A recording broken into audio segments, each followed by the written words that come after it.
بہت سارے لوگ تو جو ہمیرا کے ساتھ بالکل آخری دنوں میں ان کانٹیکٹ تھے وہ یہ ملک چھوڑ کے جا چکے ہیں۔ اگر وہ ملک چھوڑ کے جا چکے ہیں تو اس کی وجہ بھی آپ کو سمجھ آئے گی۔ اور پھر قربان جائیے ہمارے اداروں پہ کہ جنہوں نے تحقیقات کرنی ہے اس قتل کی۔ میں تحقیقات کے بارے میں ایک آدھ بات خود بھی جانتا ہوں کیونکہ میں بھی آپ کے وفاقی ادارہ تحقیقات جسے آپ ایف آئی اے کہتے ہیں اس کا شکار ہو چکا ہوں۔ آپ کو خواتین حضرات سے بتاؤں کہ جو آپ کا یہ فیڈرل انویسٹیگیشن ایجنسی ہے اس کی تحقیق ہوتی کیا ہے؟ ہوتی ہی نہیں ہے۔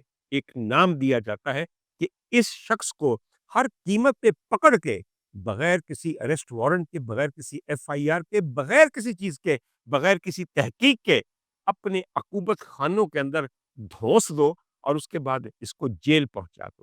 میں خود اس کا شکار ہوں۔ میں آپ کو ایک دن بتاؤں گا کہ مجھ پہ لگائے گئے الزامات کی تحقیق کس نے کی اور کیوں نہیں کی، اور اس کے بعد مجھے گرفتار پہلے کیا گیا اور اس کے 2 دن کے بعد مجھ پہ ایف آئی آر بلا سوچے سمجھے، بلکہ بہت سوچ سمجھ کے آپ سے مشورہ کر کے پھر دسو کیڑی کیڑی پا دئیے وچ سیکشن کیڑا کیڑا دفعہ لا دئیے۔ خدا کی قسم لاہور ہائی کورٹ نہ ہوتا اور جج علی ضیاء باجوہ صاحب نہ ہوتے جنہوں نے اٹھا کر ایف آئی اے کے منہ پہ ماری میری ایف آئی آر اور کہا کہ کیا یہ تمام دفعات لگتی ہیں۔ خیر یہ الگ کہانی ہے، اس وقت کہانی ہم آپ کو سنا رہے ہیں حمیرہ اصغر علی کی، مگر کیا کروں جب بھی کسی کی کہانی سن کے دل دکھتا ہے تو میرے اپنے بھی زخم ہرے ہو جاتے ہیں، اور کم از کم اپنے زخم ہرے ہوتے دیکھ کر مجھے ان کے بارے میں آہو بقا کرنے کا حق حاصل ہے یا وہ بھی چھین لیے ہم سے آپ نے۔ اینی وے خواتین حضرات، ایک چیز بہت کہی جاتی ہے کہ حمیرہ نے ہو سکتا ہے خودکشی کی ہو یا اوور ڈوز کی ہو۔ ہاں بالکل کی ہو سکتی ہے، مگر کیا کچھ شواہد ملے ہیں آپ کو؟ کیا کوئی شیشی خالی ایسی تھی جب پتے ایسے تھے وہاں دوائیوں کے جسے کھا کے حمیرہ نے اوور ڈوز کیا ہو؟ اور اب آپ کہتے ہیں کہ نہیں، جب اس کا پوسٹ مارٹم کیا گیا ہے، اور پوسٹ مارٹم بھی کیا ہے، 10 مہینے پرانی لاش جو ایک مرطوب اور انتہائی گرم شہر کے ایک فلیٹ پہ پڑی رہی، اس کا کیا بچا؟ یقین کیجئے چاٹ گئے کیڑے اور آپ کے اپنے بیکٹیریا اس سے۔ ہمارے ہاں جب اوور ڈوز کی جاتی ہے تو ایک بات میں آپ کو بتاتا ہوں کہ پوسٹ مارٹم میں ہوتا کیا ہے۔ آپ لوگوں نے شاید کبھی پوسٹ مارٹم نہیں دیکھا، ہم سے پوچھئے جو پوسٹ مارٹم کرتے رہے ہیں اور دیکھتے رہے ہیں۔ پوسٹ مارٹم میں سب سے پہلے آپ کی کھوپڑی کا یہ اوپر والا حصہ کاٹ کے الگ کر دیا جاتا ہے، یعنی کہ دماغ کو ننگا کر دیا جاتا ہے، یہ دیکھنے کے لیے کہ دماغ کو کوئی ضرب لگی ہوئی ہے، کوئی سیریبرل کنفیوژن ہے، ایکسٹرا ڈیورل ہیماٹوما ہے، کوئی سب ڈیورل ہیماٹوما ہے، کوئی بلیڈنگ ہے جو آپ کے دماغ کے ارد گرد ہے۔ اچھا جب وہاں کچھ نہیں ملتا، کھا کر کے وہ ٹوپی واپس رکھ دی جاتی ہے کھوپڑی کی، اور موٹے موٹے ٹانکے بھر کے بند کر دیا جاتا ہے۔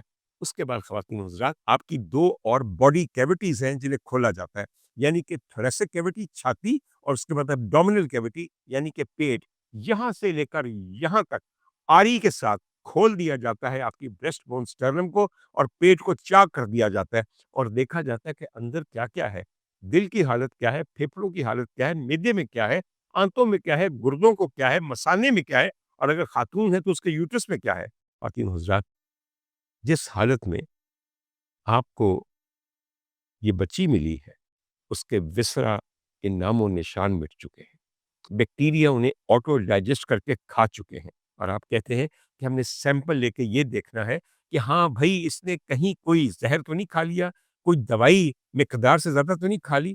چھوڑیے، آپ نے انویسٹیگیشن کر لی، ایک چھوٹی چھوٹی چند باتیں ہیں جن کا میں ذکر کرنا چاہتا ہوں اس سے پہلے کہ میں پھر دوبارہ آپ کی اوٹوپسی کی طرف آؤں۔ کسی نے یہ سوچا کہ سی ڈی آر لوکیشن نکالتے ہیں؟ آج کل ہر بندے کے پاس فون ہے، حمیرہ کے پاس 5 فون تھے، ایک آئی پیڈ تھا، ایک ٹیبلٹ تھی۔ آپ نے سوچا کہ سی ڈی آر کے ذریعے یہ پتا چل سکتا ہے کہ اس فلیٹ میں آنے سے پہلے یہ کہاں پہ موجود تھی، آخری دفعہ یہ کس علاقے میں تھی، اس علاقے کی تحقیقات کیجیے۔ آپ نے یہ سوچا کہ ہم ایک دفعہ یہ دیکھیں کہ یہ گاڑی نہیں رکھتی تھی، اس کو کون ڈرائیو کر کے واپس لے کے آیا؟ اگر اس نے کسی رینٹ کار یا کسی ڈرائیونگ سروس کا فائدہ اٹھا کے یہاں تک آئی ہے تو وہ کون ڈرائیور تھا؟ کیا کال ریکارڈ اس کا نہیں مل سکتا جو یہ بتائے کہ اسے کس حالت میں یہ چھوڑ کے لایا گیا؟